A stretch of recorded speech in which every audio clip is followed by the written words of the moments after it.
Un proiettile di artiglieria calibro 149 risalente alla Seconda Guerra Mondiale è stato trovato all'interno dei nuovi cantieri per il recupero delle zone abbandonate di Forte Marghera.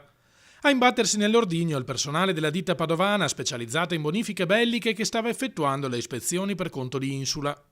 Immediato l'intervento degli artificieri della questura di Venezia, che si sono precipitati sul posto per mettere in sicurezza la zona e hanno poi rimosso con ogni cautela il manufatto, che verrà fatto brillare in un ambiente sicuro.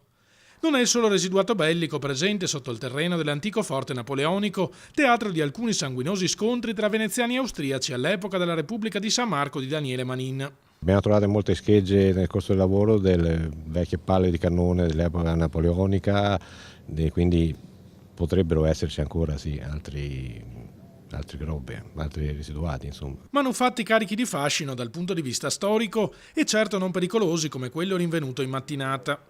Grazie alla professionalità e alla velocità degli artificieri, commenta Stefano Mondini, presidente della fondazione che ha in gestione il forte, l'incidente non ha ritardato se non di qualche ora il procedere dei lavori, che vedranno gli edifici non ancora agibili restaurati e collegati alla rete idrica, elettrica e fognaria.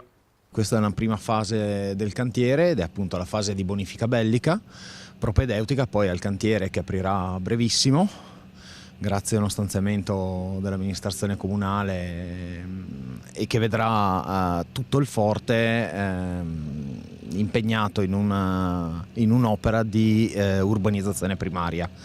Lavoro che probabilmente stiamo cercando di programmare in modo da non andare a cozzare con le attività del forte per poterlo mantenere sempre aperto, ma che comunque si protrarrà per tutto il prossimo anno.